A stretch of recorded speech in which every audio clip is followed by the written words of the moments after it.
Hello everyone, स्वागत है आप सभी का आज के हमारे और एक नई वीडियो में। और इस वीडियो में बात करने वाला हूं इस साल की one of the most talked about movie obsession के बारे में। एटलीस्ट द ओडिसी के रिलीज होने तक तो ये मूवी सबसे ज्यादा टॉक्ड अबाउट थी, उसके बाद अनफॉर्चुनेटली नहीं। हालांकि ऑब्सेशन को थिएट्रिकल रिलीज हुए हुए काफी समय हो चुका है। कुछ रीजंस की वजह से मुझे ये मूवी थिएटर में देखने का मौका नहीं मिला। अब ये कोई नहीं बोलेगा कि थिएटर में हॉरर मूवी देखने से मेरी फटती है, लेकिन कुछ रीजंस थे। तो फाइनली जब ये मूवी रिसेंटली ओटीटी पे रिलीज हुई तब जाके मैंने इसे देखा, और बिलीव मी ये कोई नॉर्मल हॉरर मूवी बिल्कुल नहीं है। ये मेरे लिए पर्सनली सिर्फ रिसेंट ईयर की नहीं बल्कि one of the best supernatural horror movie of all time है। और इसी बात पे वीडियो में आगे बढ़ने से पहले यही पे एक बात मैं क्लियर कर दूं कि अगर आपने ये मूवी अभी तक नहीं देखी है और इसे देखने का प्लान कर रहे हो तो टेंशन लेने की बिल्कुल जरूरत नहीं है। मैं इस वीडियो में इस मूवी के रिलेटेड कोई भी मेजर स्पॉइलर नहीं दूंगा जो कि आपके मूवी देखने का मजा खराब करे। तो इस मूवी के बारे में सबसे सरप्राइजिंग और इंटरेस्टिंग बात यह है कि इस मूवी को डायरेक्ट किया है करी बारकर ने। जी हाँ, ये वही करी बारकर है जो एक यूट्यूबर है और उनका YouTube channel that's a bad idea, उस पर ये अपनी शॉर्ट फिल्म काफी समय से डालते आ रहे हैं। आप जरूर वो चैनल चेकआउट कर सकते हैं, अभी नहीं ये वीडियो देखने के बाद। लेकिन ये यूट्यूब पे ही अपनी हॉरर और कॉमेडी स्केचेस डाल डाल के काफी फेमस हुए हैं। उनकी एक फुल लेंथ हॉरर मूवी भी है जिसका नाम है मिल्क एंड सीरियल। उनको कोई डिस्ट्रीब्यूटर मिला नहीं तो फाइनली उन्होंने वो यूट्यूब पे ही रिलीज कर दी। आज भी वो मूवी आप यूट्यूब पे देख सकते हो। और ऐसे यूट्यूब पे वो अपनी शॉर्ट मूवीज डाल डाल के काफी पॉपुलर हुए थे। और इंडिपेंडेंट हॉरर से एक फुल लेंथ फीचर फिल्म तक का सफर, और फिर पहले ही मेजर फिल्म में इतनी क्वालिटी डिलीवर करना ऑनेस्टली काफी इंप्रेसिव अचीवमेंट है। तो विदाउट स्पॉइलर अगर मैं मूवी का थोड़ा सा प्रीमाइज दूं तो मूवी का हमारा सेंट्रल कैरेक्टर है बेयर, जिसे प्ले करते हैं माइकल जॉनस्टन। तो बेयर अपने कुछ दोस्तों के साथ एक कन्वीनियंस स्टोर में काम करते हैं और वहां पे उनकी एक फ्रेंड भी है निक्की, जिसपे बेयर का क्रश है। वो उसे सीक्रेटली चाहता है। तो बेयर के हाथ एक दिन एक बहुत ही इंटरेस्टिंग सुपरनेचुरल टॉय लग जाता है, और ये कोई ऑर्डिनरी टॉय नहीं है। जो भी इंसान इस टॉय का यूज करके एक विश मांगता है तो उसकी एक विश पूरी हो जाती है। तो ऑफकोर्स बेयर इस पे बिल्कुल विश्वास नहीं करता और रैंडमली वो ये विश मांग लेता है कि निक्की जो है वो उससे प्यार करे, और वो विश सच हो जाती है। लेकिन ये जिस तरह से होता है वहीं से मूवी हॉरर मोड में चली जाती है। निक्की बेयर से सिर्फ प्यार ही नहीं करती बल्कि वो उससे पूरी तरह ऑब्सेस्ड हो जाती है। और इस ऑब्सेसिव लव के बाद बेयर के लाइफ में जो कुछ होता है वो सारी चीजें हमें इस मूवी में देखने को मिलती है। अब ऑनेस्टली मूवी का इतना सा प्रीमाइज देख के आपको लगेगा कि ये कोई रोमांटिक मूवी तो नहीं है, लेकिन ट्रस्ट मी ये रोमांस से ज्यादा एक डिस्टर्बिंग सुपरनैचुरल नाइटमेयर है। और मूवी देखने से पहले जितना कम आप मूवी के पूरे स्टोरी के बारे में जानोगे उतनी आप ज्यादा मूवी एंजॉय करोगे। तो इसी वजह से मूवी के स्टोरी के बारे में ज्यादा कुछ नहीं बताऊंगा, मूवी के बाकी एस्पेक्ट पे बात जरूर करेंगे। मूवी का टोटल रन टाइम लगभग 110 मिनट का है, जो कि एक इस टाइप के हॉरर मूवी के लिए काफी अच्छा है। ना तो मूवी अननेसेसरीली स्ट्रेच होती है और ना ही मूवी बहुत ही फास्ट पेस्ड और जल्दी से खत्म होती है। स्क्रीन प्ले काफी टाइट है। मूवी बस शुरू के कुछ मिनट ही लेती है कैरेक्टर को इंट्रोड्यूस करने के लिए, और उसके बाद से सीधा अपने सुपरनैशनल एलिमेंट में चली जाती है। और एक बार मूवी अपने सुपरनैचुरल एलिमेंट में चली जाती है तो उसके बाद मूवी में कांस्टेंट टेंशन जो है वो बिल्ड होता रहता है। ज्यादातर हॉरर मूवीज में रहता है कि मूवी में जो हॉरर होता है या फिर जो स्केरी मोमेंट्स होते हैं वो सिर्फ जंप स्केयर के थ्रू क्रिएट किए जाते हैं, लेकिन इस मूवी में ऐसा बिल्कुल नहीं है। मूवी में शायद ही कोई जंप स्केयर हो गए एक दो, लेकिन मूवी का जो हॉरर है वो एक्चुअली बिल्ड करता है मूवी का पूरा एटमॉस्फेयर और स्लोली बिल्ड होता हुआ सस्पेंस। मूवी में कांस्टेंट फीलिंग होती है कि अब कुछ मूवी में गलत होने वाला है, अब कुछ गलत होने वाला है।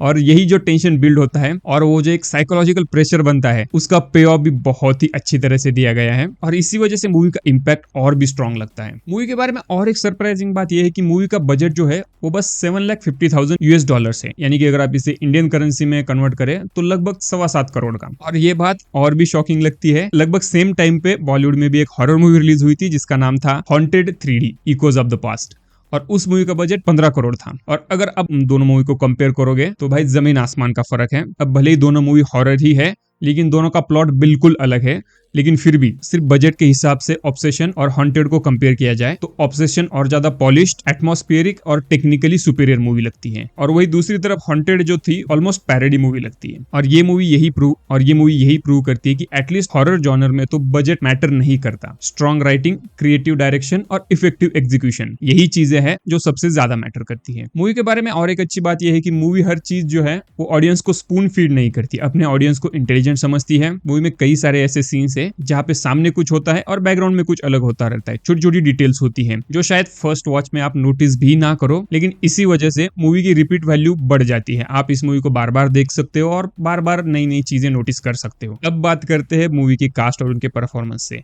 मुश्किल से मूवी में 4 कैरेक्टर है, जिनमें के 2 कैरेक्टर साइड है और 2 कैरेक्टर मेन है। बेयर के कैरेक्टर को प्ले किया है माइकल जॉनस्टन ने और ये इन्होंने काफी रियलिस्टिकली प्ले किया है। जो एक्चुअल हॉरर मूवी में जो एक्सपीरियंस करते हैं वो उनके चेहरे पे दिख जाता है। कैरेक्टर की गिल्ट, फियर और हेल्पलेसनेस उनके चेहरे पे साफ दिख जाती हैं। उसके बाद निक्की का कैरेक्टर प्ले किया है इंडे नेवरेट, या फिर जैसे भी इस नाम को प्रोनाउंस किया जाता है वैसे। निक्की इस मूवी का सबसे बड़ा सरप्राइजिंग फैक्टर है। ऑब्सेस लवर का कैरेक्टर हमने बहुत सारी मूवीज में बहुत बार देखा है, लेकिन एक सुपर नेचुरल ऑब्सेस लवर का कैरेक्टर जो इस मूवी में उन्होंने प्ले किया है वो जेन्युइनली अनसेटलिंग लगता है। एक ही सीन में वो काफी प्यारी, काफी लवेबल लगती है और नेक्स्ट मोमेंट वो बिल्कुल टेरिफाइंग बन जाती है। तो ये जो रेंज उन्होंने दिखाई है वो काफी इंप्रेसिव है और यही जो कैरेक्टर की अनप्रेडिक्टेबिलिटी है वही इस कैरेक्टर को मेमोरेबल बना देती है। डायरेक्शन की बात करें तो करी बारकर ने फिर से एक बार प्रूव कर दिया है कि एक अच्छी हॉरर मूवी बनाने के लिए बजट की नहीं बल्कि strong screen play, perfect atmosphere और डायरेक्टर को ये पता होना कि ऑडियंस को अनकंफर्टेबल कैसे बनाना है, इसकी जान होना जरूरी है। अगर ये सारी चीजें हैं तो लिमिटेड रिसोर्स में भी एक आउटस्टैंडिंग हॉरर मूवी बन सकती है। मूवी की सिनेमाटोग्राफी भी काफी इंप्रेसिव है। लाइटिंग और शैडोज का इस्तेमाल भी काफी इंटेलिजेंटली किया गया है। कई सीन में जो डार्कनेस जो है वो सिर्फ एक एलिमेंट नहीं बल्कि खुद एक कैरेक्टर बन जाता है। कैमरा मूवमेंट्स भी अननेसेसरी फ्लैशी या फिर शेकी बिल्कुल नहीं। कई जगह पे तो कैमरा मूवमेंट बिल्कुल फिक्स्ड है, यानी कि कैमरा एक ही जगह पे फिक्स है और कैरेक्टर के बीच में डिस्कशन हो रही है और फिर भी मूवी का हॉरर एटमॉस्फेयर जो है वो मेंटेन किया गया है। तो वही कैमरा मूवमेंट सिंपल है लेकिन इफेक्टिव है। इस मूवी का बैकग्राउंड स्कोर और साउंड डिजाइन भी मूवी की बिगेस्ट स्ट्रेंथ में से एक है। कई बार तो स्क्रीन पे कुछ भी नहीं हो रहा होता है लेकिन फिर भी साउंड की वजह से वो जो एटमॉस्फेरिक टेंशन है वो बिल्ड होता है। और हॉरर मूवी में साउंड डिजाइन का कितना ज्यादा इंपॉर्टेंस है ये मूवी बिल्कुल परफेक्टली प्रूव करती है। और एक चीज जो मुझे ऑब्सेशन के बारे में काफी अच्छी लगी कि मूवी जो है वो प्योर ब्लड और गॉर पे फोकस नहीं करती। हाँ, मूवी में कुछ डिस्टर्बिंग सीन्स जरूर है लेकिन डायरेक्टर का फोकस एटमॉस्फेरिक और साइकोलॉजिकल हॉरर पे ज्यादा है, ना कि ब्लड और गॉर पे। और इसी वजह से हॉरर और ज्यादा इफेक्टिव भी लगता है और कुछ रिफ्रेशिंग भी लगता है। जैसे कि मैंने कहा, ये मूवी OTT पे रिलीज हो चुकी है। ये मूवी ऑफिशियल हिंदी डबिंग में भी अवेलेबल है, लेकिन मेरी मानो तो इसे इंग्लिश डबिंग में ही देखो, क्योंकि हिंदी डबिंग इसकी काफी लो एफर्ट फील होती है, तो उससे आपका मूवी का मजा थोड़ा सा खराब हो जाएगा। इससे अच्छा है आप इंग्लिश में देखो और उस मूवी का पूरा मजा लो, क्योंकि हिंदी वॉइस एक्टिंग में जो इमोशंस और इंटेंसिटी है वो उतनी नेचुरल नहीं है जितनी की ओरिजिनल इंग्लिश डबिंग में है। तो इसलिए मेरे ओपिनियन में इंग्लिश ऑडियो जो है वो आपके हॉरर एक्सपीरियंस को एनहांस कर देगा। ओवरऑल अगर मैं ऑब्सेशन के बारे में अपना फाइनल वर्डिक्ट दूं तो अगर आपको Hereditary, talk to me, smile या फिर इट फॉलोज जैसी एटमॉस्फेरिक हॉरर मूवीज देखना पसंद हो तो ऑब्सेशन बिल्कुल मिस मत करना। ये आपके लिए एक मस्ट वॉच होनी चाहिए। ये उन मूवीज में से है जो खत्म होने के बाद भी आपके दिमाग में बनी रहेगी। तो इसलिए मेरे लिए तो personally obsession is one of the best supernatural horror movies of all time. और मूवी के डायरेक्टर करी बारकर ने अपने पहले ही हॉरर मूवी में ये तो प्रूव कर दिया हॉरर मूवी जॉनर का जो फ्यूचर है वो काफी सेफ हैंड्स में है। लेकिन वही दूसरी तरफ अगर आपको काफी लाउड हॉरर मूवीज देखना पसंद है जिसमें बहुत सारी मारकाट हो, काफी शेकी कैमरास हो, काफी बिग बजट हो और मूवी में एक्चुअल भूत दिखे, तो ये मूवी आपके लिए नहीं है। आप इविल डेड बर्न देख सकते हो, वो उस कैटेगरी में आती है। तो यही थे मेरे फाइनल ओपिनियन ऑब्सेशन के बारे में।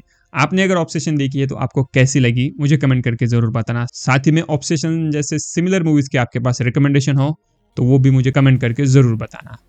तो फिलहाल के लिए इस वीडियो के लिए इतना ही रखते हैं। मिलते हैं अगले वीडियो में। जय हिंद, वंदे मातरम।